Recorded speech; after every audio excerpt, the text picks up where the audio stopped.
Independent retail business can mean so many things these days. A brick and mortar store, an e-commerce business, a maker's online shop, a booth at an antique mall, and more.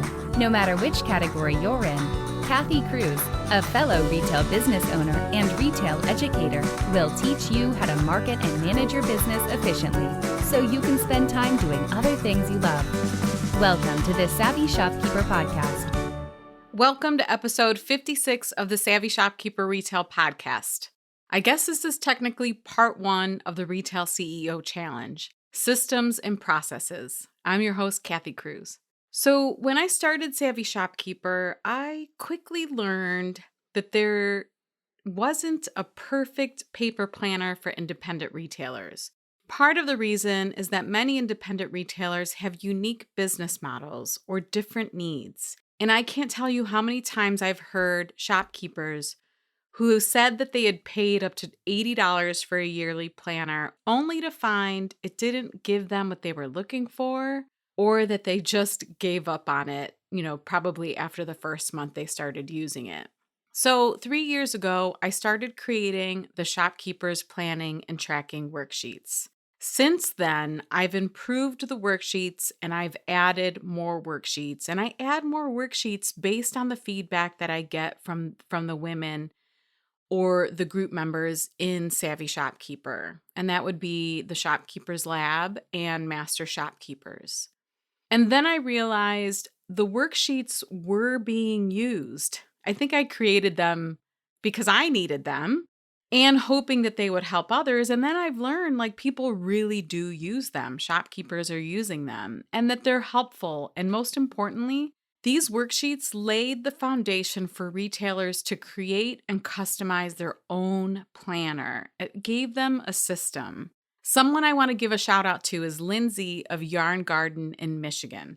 And I'll be sure to link her website in the show notes. But when I host our annual planning session in Master Shopkeepers, Lindsay is one of those people that shows up and she gets me excited because she's excited about her planner. And she always shares how she uses them, her own ideas, how she uses the worksheets, how she builds her own CEO planner. And I really just love her enthusiasm for the worksheets, her planner binder, and this annual planning session that we do. So if you signed up for this year's challenge, you should have received an email already with instructions. But I'm going to quickly review the steps just in case you haven't been able to get into your inbox.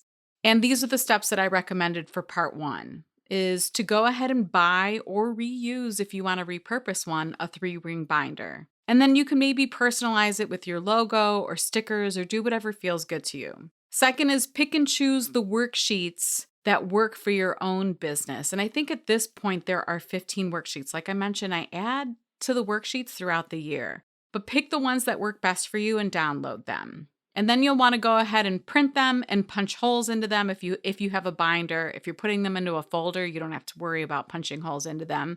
And then this is how you start to build your own custom planner. And what's fun is once you get started, just like Lindsay, the ideas will pop into your head about, I should add this, or I need to add this, or maybe I can ask Kathy for this because I think it'll help other shopkeepers. And this is actually what I do for my own retail business. I wouldn't want to create something for shopkeepers that isn't helpful or something that I don't actually use myself. But I genuinely really like this system. And I don't use every worksheet in the bundle.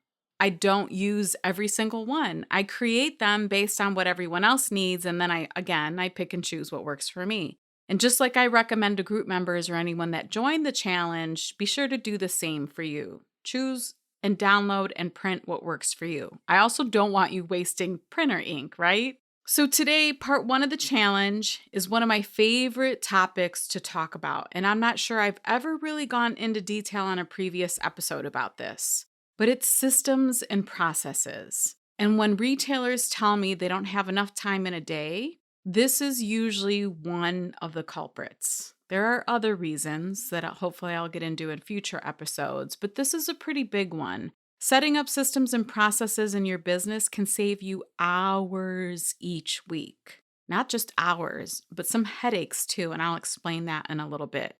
A process is a series of steps or actions performed to achieve a particular goal and forms part of a larger system. And if I said it differently, it would be processes are all the related activities inside the system that work together to make it function. And when I say systems and processes, I sometimes get that look a dog gives you when he or she tilts his head and has no idea what it is that you're saying to them. You know, that funny look. I wish I had a meme. Maybe I'll find a meme and we'll add it to the show notes. So today I want to share some real life retail examples of systems and processes because I want to take that confused look off of your face if that's you. So example number 1 is this CEO planner that I'm talking about. This is the system that has allowed me to truly understand what's going on in my own business, analyze my information so that I can see what's happening, where my sister and I need to improve, and what we need to do to eliminate things and plan for the future. Because part of this planner gives you those aha moments or that information that you realize like, okay, this is not working in my business. I need to change this. And part of it shows you what is working in your business and how you should be going all in on that. So the system is the binder planner itself. If we're talking about what's the difference between a system and a process, the system is the actual binder itself. The processes are each of the worksheets or the reports or the other parts that you end up adding to the binder. I'll talk about more of the worksheets in episode 57, I think, and 58. Can you tell I haven't mapped them out yet? This episode is brought to you by Flowdesk. Email marketing shouldn't be so hard. That's what I thought for years when I struggled using another software program to design and send emails for my retail store. Then Flowdesk came along. Now it's so easy to design and send beautifully branded emails to our customers that convert into sales. I also use Flowdesk to send the Savvy Shopkeeper newsletter. Flowdesk is a woman-owned company and the software is in beta, which means they're still new and building some features, but personally I have loved it. If you have an email list of over 1,000 or more subscribers and you send emails to your customers pretty regularly, you know the monthly price for email marketing can add up. At this time, Flowdesk is offering unlimited subscribers and unlimited emails for $38 a month. But I have a special offer for you. You can have unlimited subscribers and send unlimited emails for only $19 a month. To get half off the monthly price of $38, yes, that's only $19 a month, visit savvyshopkeeper.com/Flowdesk for a special link. That's savvyshopkeeper.com/Flowdesk, FLODESK.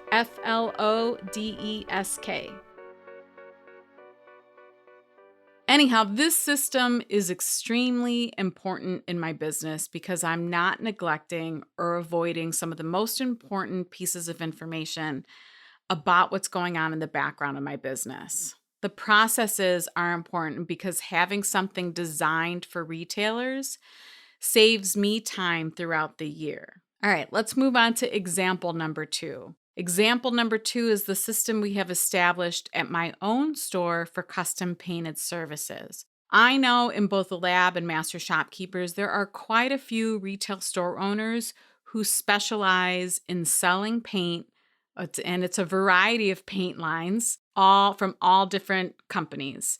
But the one thing that most of them do, including my sister and I, is we offer custom painted services. And there are multiple processes involved when we take a customer on the journey from inquiring about our services to us delivering a finished furniture piece. When we first opened, we did not have a system in place for this, and it was obvious that we were floundering. It was embarrassing. We looked unprepared, unprofessional, inconsistent, and it was clear that we needed to set up a system for this.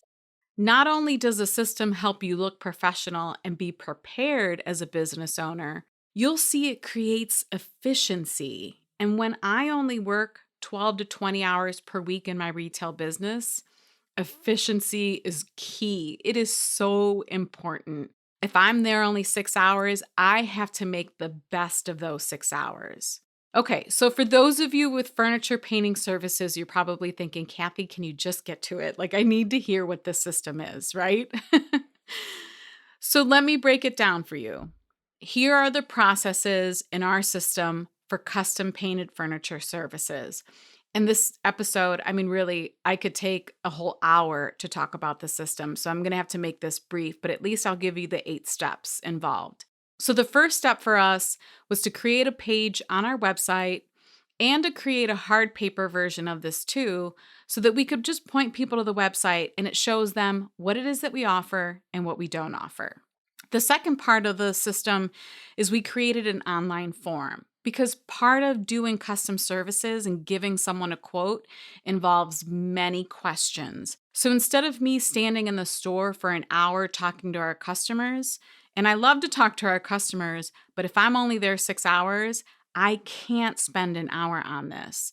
So we created an online form and we point everyone to that online form. It's a series of about 15 questions. They answer the questions in the online form, and then it takes them to step 3, where I reply in an email and give them a quote. Another part of that process is we created a pricing structure. This was also really important because my sister and I were both giving our customers different prices depending on the project. Now we have a set pricing structure depending on the size of the piece of furniture, maybe if we're painting the interior, the exterior, if we're painting in white. And if you're a furniture painter, you know painting in white is so much more work. It takes extra coats of paint and extra patience. So step 4 of the system is scheduling. Once the customer replies and says, yes, I'm interested, I'd like to move forward, I send them a scheduling link. And it's a digital calendar where I set up when we're open in the store and when we're available for consultations. There isn't like a constant back and forth in emails.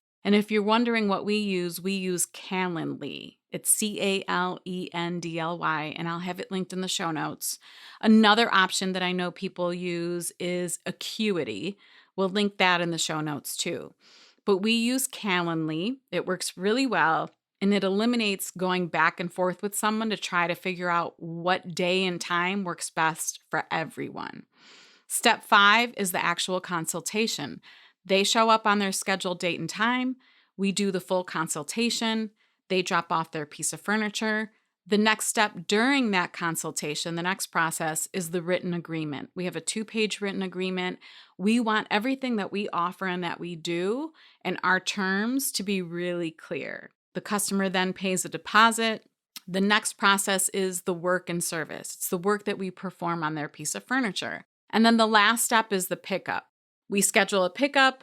We make sure that in our terms and our agreement that it explains because we have such a small studio, we need them to pick up their piece of furniture within 3 days that it's finished. But we're really clear with them. They get it. The agreement is simple to read. And then when they pick up their piece of furniture, I guess another process or part of the last process is we give them a care instruction form. It is really clear about how they need to take care of that piece of furniture. We're not sending them home unprepared to take care of a painted piece of furniture. There are specific things that need to be addressed, and we want it to be really clear. And luckily, this whole system has saved us many hours of work, lots of standing in the store talking to customers about this system and the processes. It has simplified it. We look way more professional. And I'll be honest too, like we've learned over the years that our services are worth something. And when we feel it's time to raise our prices, we raise our prices. Okay, that's it. I hope that's helpful to some of you who do paint furniture, but it's just a really good explanation of a system and all of the processes in the system. The last example I have, if you order from markets like America's Mart in Dallas, and then throughout the year you're receiving pallets and shipments from your vendors, you kind of have to have a system for that too. This one I'm going to keep really simple so I can move on, but it's 6 steps for us. The first one is arrival and accepting the order. Something even like being able to explain maybe in a standard operating procedure for any future employee that you hire that there's a system for that. So for us, we only have one door in and out of our business. And when there's a freight delivery, the freight delivery person has to drop the pallet on the sidewalk right next to our front door so that we can quickly unload that pallet and bring all of the boxes in. A new employee may not know that. My sister and I know that, but a new employee may not know that. But if I have this system written down somewhere, a new employee going through all of our standard operating procedures would quickly see that that's how we handle a situation like that. Another step or another process in this system is unboxing and unpackaging, because there are specific things that we do regarding that. And it's important that we do that right away so that if we need a refund for something that's damaged or we need to contact the vendor to get something replaced, that happens. We don't just take the boxes and put them in the basement, even if it's holiday merchandise. It all has to be unboxed and unpacked. Next is data entry. That's putting everything into inventory. The next step, actually, I have these reversed. It should be pricing and then data entry, then labeling all of the products, and then either choosing whether we store the merchandise that we received or whether we put it out on the floor and merchandise it. So that's a 6-process system or 6-step system, however you want to look at it. This episode is brought to you by Tundra. Tundra is an online marketplace for retailers in the United States and Canada. And what I really like about Tundra is that they eliminate transaction fees and markups. As a result, Tundra empowers their community of buyers and suppliers to keep reinvesting in themselves. As a Shop Small advocate and a buyer for my own retail store, I appreciate that the makers aren't taking a hit on their profit margin when I order from them on Tundra.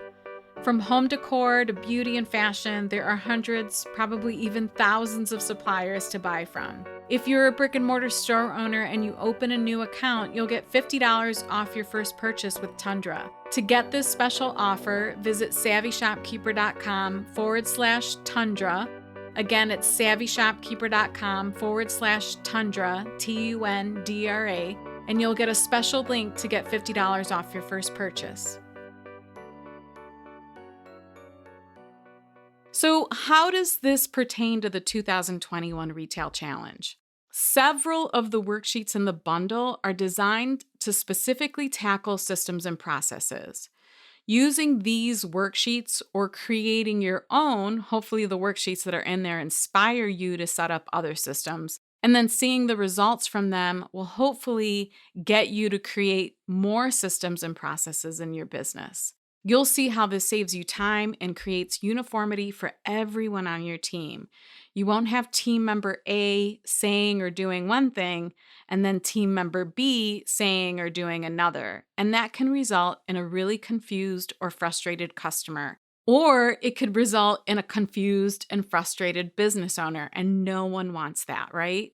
So, if you're a one-woman or a one-man shop, I know many of you want to grow your businesses. I know you're overwhelmed and need help.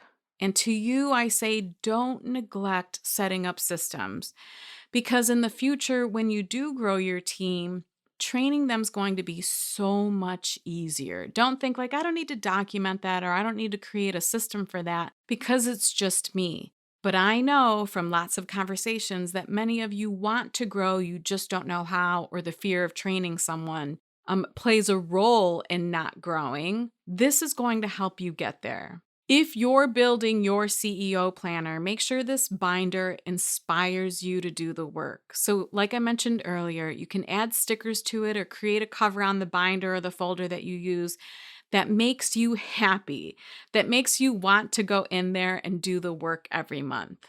So if you did join the challenge, I want you to log into the Shopkeepers Academy and go visit the listing for the challenge. And then in Module 1, you'll see the planning and tracking worksheets. That's where you download them, and then you're going to be able to print them. If I were to divide the worksheets into categories, there are worksheets for tracking, and I'll talk about this in episode 58. And then there are the worksheets that are more related to systems, which I'm talking about today.